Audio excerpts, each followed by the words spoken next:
Greetings from 3Edge Asset Management, and welcome to the 3Edge Week in Review for the week of October 12th.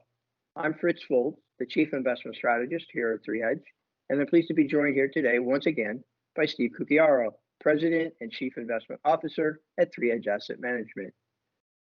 We've had a great many inquiries from our clients concerning the upcoming election November 3rd, and particularly what the impact on the markets could be depending on the outcome. So we thought that what we could do in this session is take a look at the election and the potential impacts of the election, which is now just over 2 weeks away. So we'll get started and we'll take first a look at the current state of the race. By way of a disclaimer, we rely on third-party polling data when we analyze potential outcomes for the election. We look at a variety of polls, including the Financial Times, The Economist magazine. Now, both of these polls are calculated by taking averages of a wide variety of other polls. We also look at polls from firms that don't use traditional polling methods, but rather utilize big data and sophisticated algorithms that analyze activity on social media. As of today, most polls show that former Vice President Joe Biden continues to lead President Trump, both nationally and in the key battleground states. However, there are also polls that show that Donald Trump could certainly still piece together a narrow electoral college victory similar to what he did in 2016. And if we look at the most likely outcomes of the election, the critical difference among these different scenarios is whether we have either unified or divided government in Washington after the election. What we have in Washington today is divided government, which sounds like an understatement when you mention it, but we have divided government where one party, the Republicans, control the White House and the Senate, while the other party, the Democrats, control the House. A unified government would simply mean that one party controls all three of the elected branches of the government, the White House, the Senate, and the House of Representatives. So Steve, let's first consider the potential for a continuation of what we have now, which is divided government. If President Trump, for example, is reelected, if the Republicans retain control of the Senate and the Democrats continue to maintain the control of the House of Representatives, well, this would be a status quo election and an example of divided government. A little caveat to that could be, though, in addition, we could have former Vice President Biden win the White House, the Republicans retain the Senate, and the House could be held by the Democrats. And would this be slightly different if Trump were president or if Biden were president? So what are the implications first of divided government, and how might those two scenarios be different depending on who's in the White House? Well, divided government typically means gridlock. And in the past, when we've had gridlock, the markets actually respond well. And the idea is that government can do no harm. If there's gridlock, government can't pass plans that might hurt the economy or hurt the markets. So it's a little skeptical view, but that's traditionally what it's been. Now, in this case, we've got perhaps the most polarized situation between the Democrats and the Republicans that I can remember or that I've ever read about. So beyond gridlock, this really means one party trying to throw roadblocks in the way of another party's plans. Now, when it comes to the fear of tax hikes or changing estate taxes or changing the way capital gains tax work, gridlock could be good news to the markets, because for those who are worried about those kinds of changes, it would be a sigh of relief. However, we have a different situation now where gridlock could be bad.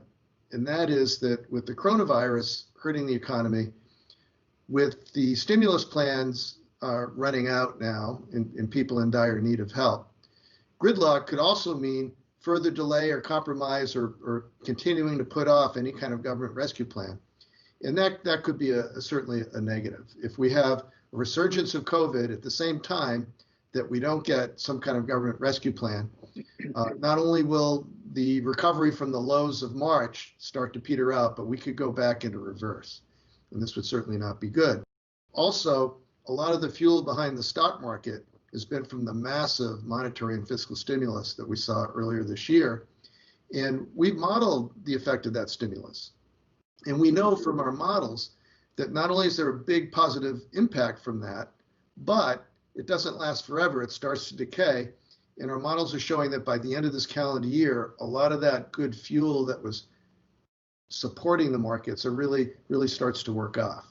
And so in the absence of a new stimulus plan, and if other things depress growth, then this could be bad news. Now, other parts of divided government, implications on other markets. Bond yields would more likely not rise, as some fear, but maybe stay depressed because there wouldn't be extra borrowing to fund the fiscal stimulus plans. Gold and real assets like commodities might pause here and it might wait until some future date when there's more sign of stimulus to resume their climb.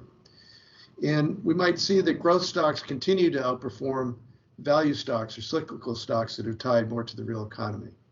And as far as any difference between if we have divided government, but with either Trump president or with Biden president, I think there's enough polarization that there will be attempts by whatever party is on the opposite side to throw sufficient roadblocks in the way. I think you could be right about that one. So now let's take a look at the potential for unified government in Washington. And the most likely route there, frankly, would be if former Vice President Biden were to win the presidential election. The Democrats could take control of the Senate away from the Republicans, hold on to their control of the House, and that would be an example of unified government, one party in control of all three branches of elected government. So if we think of that as the sort of the mirror image of divided government, what could unified government in Washington mean for the markets? So there would be a far greater chance of a large government rescue plan if we had a unified government, along with a big infrastructure plan that has been discussed quite often now. Having said that, given the fact that the government has a high debt level already today before any new plan kicks in, it would be highly likely that to be able to afford that new spending and to be able to accommodate all that new debt that comes piling on to the books, to keep interest rates from rising in an adverse way, the Fed would most likely need to step up their monetary stimulus and print more money and buy more government bonds, et cetera. So this could be additional fuel helping the stock market surge even higher.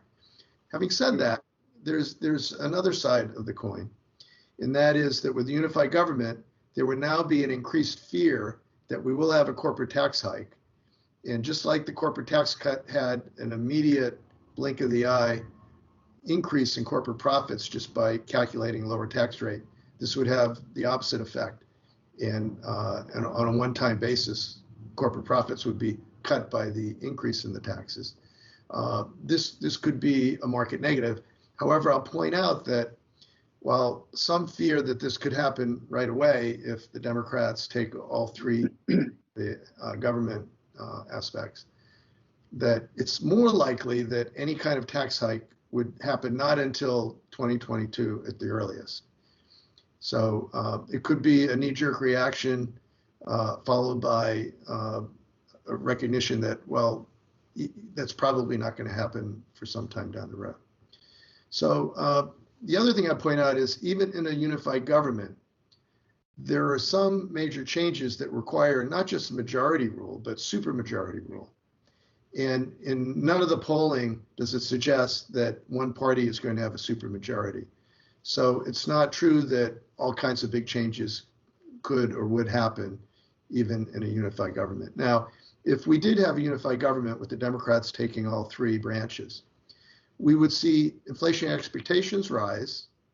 We could see bond yields rise in response to that.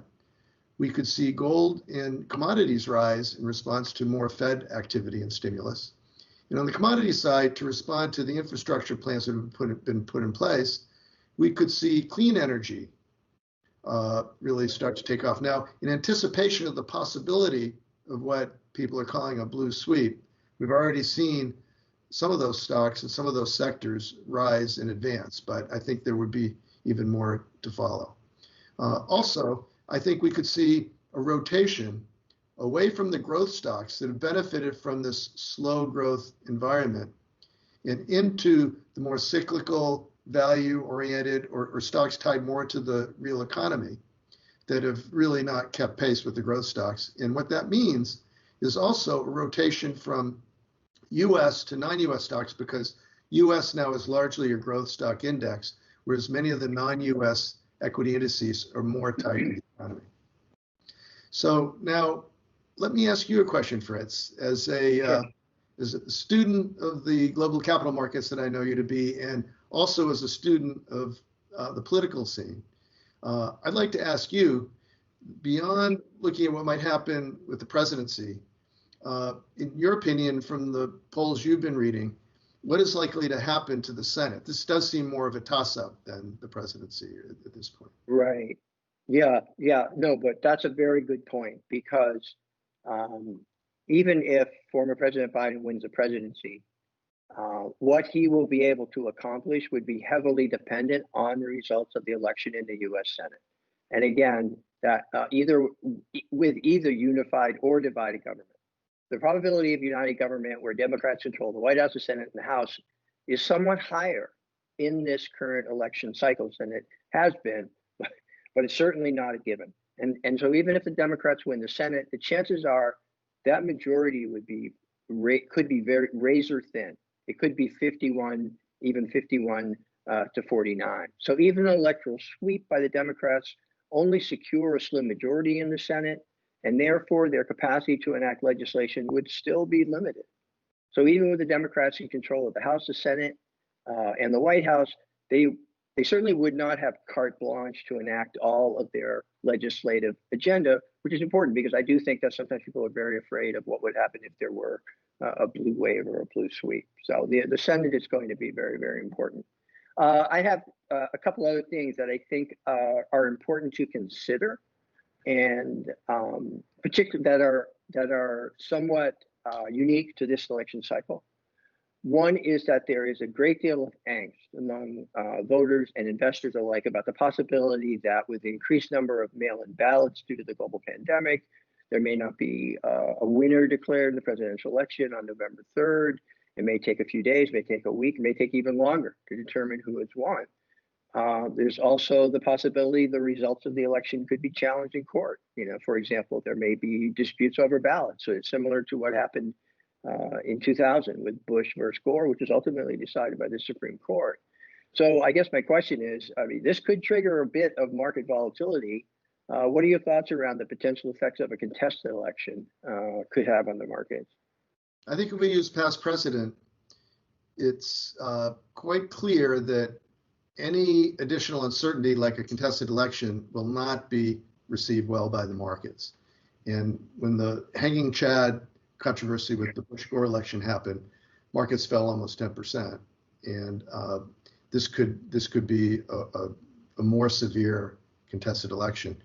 So I think it would be wise to have a sense of caution around a contested election and not expect the markets to do very well during that period. Right. Okay, great. Consider. Again, regardless of whether we have unified or divided government, the fact is that post-election, the Congress would be sworn in early January, and the president would be sworn in a few weeks after that. These periods are called lame duck sessions of Congress. So another question, and maybe it's a short-term risk, but what would be the risk of a lame duck session, and how might that impact markets? Well, the best case scenario for a large government rescue plan for big fiscal stimulus is a blue sweep. It's if the Democrats take over the Senate, keep the House, and take over the presidency. Even if that happens, people haven't focused enough, we believe, on the lame duck session where the status quo, the Republicans in the Senate might decide, well, we're not going to help this new party that's taking over. And so at a minimum, Congress would have to wait until January before the new Democratic senators get in place and before they'd have control of the vote. And even at that point, President Trump has until the 21st of January where he could veto any legislation. And a veto takes a supermajority, in fact, takes 2/3 vote to overturn. It's almost impossible to overturn a veto. So something that hasn't been recognized is even in the best case scenario for a big fiscal plan, it could be sometime after January 21st before we see any activity. And I know that the economy is hoping for financial rescue before then. Right, and we could be in a resurgent coronavirus situation as well. All That's right, one last question, and it's sort of similar to this idea of investor anxiety, and that is that, you know, with all the anxiety and uncertainty around the upcoming election, it might be helpful and help to relieve investor anxiety a bit if we just simply explain how are we positioned across our strategies as we head into the final weeks of the election. How do we think about our positioning in terms of all the different scenarios that could come about? So clearly, there are some upside and some downside factors that we've talked about. But the downside factors have more to do with the US. And I think we're well positioned because not only to prepare for volatility around the election, but also because by our measure, US equities are the most overvalued of all the equity asset classes. We are at a minimum allocation in US equities. So we feel that our equity portfolio is more protected on the downside should some adverse conditions happen. We do own equities, but our equities would have less vulnerability to some of these election type shorter term adverse conditions. Also, we do own some gold. We are careful with our ownership and at our minimums in bonds.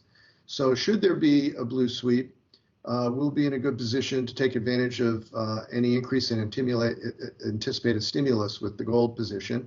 We'll be less vulnerable in the bonds because we have low duration and we have lower amount of bonds. And so I'd like to say that with the kind of uncertainty we're facing, it's good to be diversified. And I think we're well positioned for this. Great, very good. I agree. So, as we know, the election is actually already underway. As of yesterday, over 17 million Americans have already cast their ballots. And we certainly hope that the election goes smoothly, the different races are decided in a reasonable period of time. But as Steve said, whatever happens, we will do as we always do, which is remain vigilant, prepared for whatever eventuality we may face in the coming weeks. So that will do it for us. Steve and I will be back again next week with another edition of our 3Edge Week in Review. As a reminder, all of our videos are always available on our 3Edge YouTube channel, which you can also subscribe to in order to receive notification as we release videos in the future. Always feel free to share these videos with anyone who you think might be interested. If you'd like to submit a question or a suggestion for a topic for us to cover in an upcoming episode, please just submit that to us at weekinreview@3edgeam.com. So Steve, thank you very much for your valuable insights into the upcoming election. Thank you, Fritz. On behalf of everyone at 3Edge Asset Management, we urge everyone to remain safe and healthy, keep the faith, and don't forget to vote. Thanks for listening, and we'll see you next week.